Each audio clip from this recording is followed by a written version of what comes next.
Law of Attraction Talk Radio.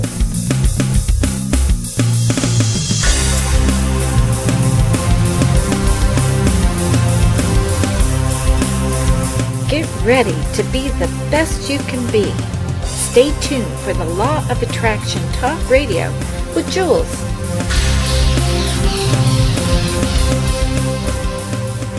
Ulla Jacobs, visionary and author of The Hidden Laws, Ultimate Tools for Divine Co-Creation, has been a researcher in a desire to heal herself from ulcerative colitis.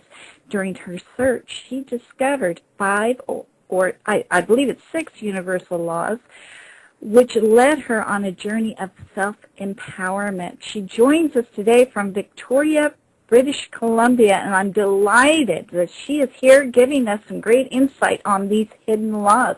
Ulla, are you there? Yes, I'm here, Julie. Happy New Year to you, and Happy New Year to all your listeners.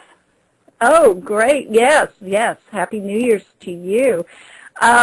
Let's jump right in, Ulla, if you don't mind, and go into how did you discover these laws? I know you had ulcerative colitis for many years, and that you discovered the mind-body connection, which brought your body back into alignment. Let's talk about that, what exactly happened. Yes, I was diagnosed with ulcerative colitis, and the medication that was given to me just made me sicker. They were telling me that there was no cure, and then that I would probably have to be on this medication forever. And I thought, well, if there's no cure, then why would I be on this medication? It just didn't somehow jibe with me. And I've always sort of been interested in alternatives anyway, so I just basically went down the alternative route to healing, and I tried everything, culminating with Reiki and pranic healing and all the herbs and supplements and all that kind of stuff. And then the turnaround came for me in year 8. This was of a 9-year journey, by the way. In year 8, my husband was seeing that, these things were working for a short time, but the sort of total health was going downhill. And he said, well, why don't we try meditation? So I said, okay, I've tried everything else, and there's nothing to lose here. So we started to look into meditation, and that was basically the turnaround for me, because for 2 reasons. It, first of all, supplied a new focus, a new direction. So I wasn't constantly focused on illness. I was meditating, and I was also getting more energy with that, which allowed me to go further, to actually start complaining and saying, somebody's got to be able to help me with this. And then once I made that statement, which is free will, and I'll get into that later, my guides were able to step in because they need to have that confirmation from everyone. They can't just take it upon themselves to step in. So when I voiced, hey, somebody's got to be able to help this, I went to a series of synchronistic events that led me to an iridologist, to a naturopath working out of Vancouver, who had a book out at the time called Eating Alive. It's Dr. John Mattson. And I read his book, and in his book was a testimonial from someone who had exactly the same symptoms that I had, and I just said, well, she got cured in 3 weeks, I'll get cured in 3 weeks. And sure enough, I went to see him, and within the 3-week period of being put on mycophyllin, which eradicated the yeast, I was great. Excellent. So you discovered that by meditating and asking for help, you were more connected so that you could receive the help and get the direction to go and heal yourself. Is that correct? Yes, that's correct, because the law of free will works in that way, that first of all, we get to make all of the choices in our life, that it gives us that, but it also gives us, and this is part of the laws being here on Earth and also everywhere in the universe, it also applies to our guides. So if we want any kind of help from our spirit guides, we have to ask, because they are not allowed to tread on the free will, on our own free will, unless we ask for help.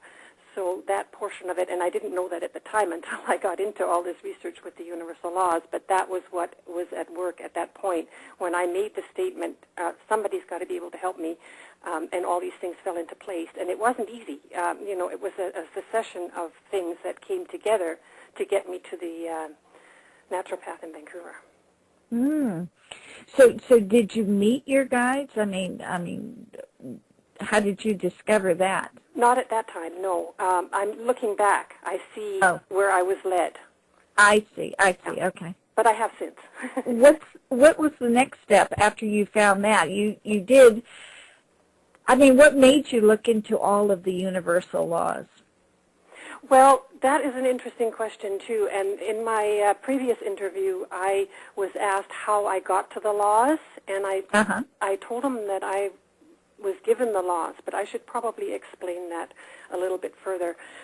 What happened is I had notes of when I was ill and what I was going through, and, I kept copious notes of all this stuff. And then when I got into the esoteric part of things and the metaphysical part of things, I started keeping notes, thinking that somewhere down the line I would probably do a book about this, because people had always said, well, you got over this illness, you should really be telling people about this. But I never felt that there was enough information to put together in a whole book.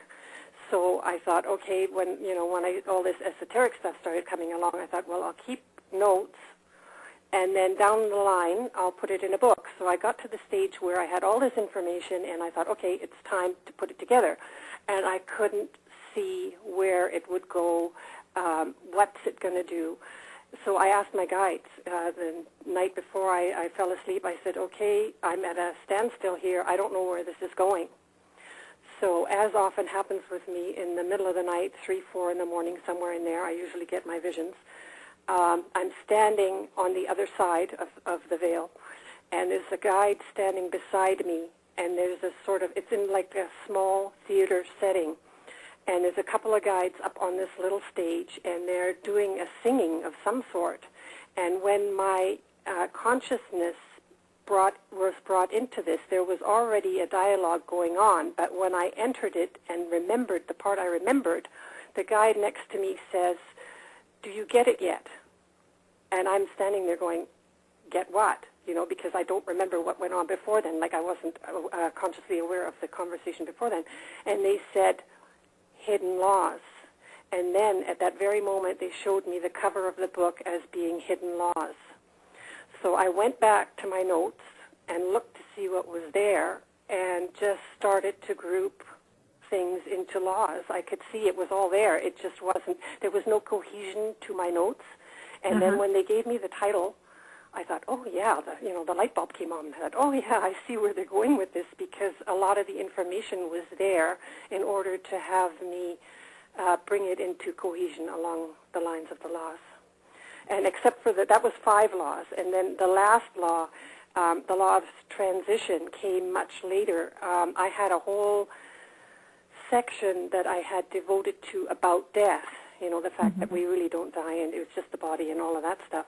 And then I had already gone to print with the book, and then one night I was given the information that about death should be the law of transition, and then I was given further information as well that needed to go along with what I already had, and I had to do a whole lot of rewrite while the book was already with the publisher. So it's basically all of what came along out of that. Well, let's talk about the laws. The first law you have down here is the law of vibration, which is the law of one. Why don't you explain that a little bit? That's people like Masaru Emoto, who was working with his energy with water. Right. And Cleve Baxter was doing his stuff with plants, also working with his energy. And not only, like, he started out wanting to see if he could get a reaction with plants hooked up to special equipment by touching their leaves or burning their leaves to see if they'd react, and found that even just the thought of that started the equipment going. The plants were actually having a dialogue with his thought. So that just, it was amazing stuff. You have been listening to the Law of Attraction Talk Radio, hosted by Jules Johnson. For more information, go to www.lawofattractiontools.com.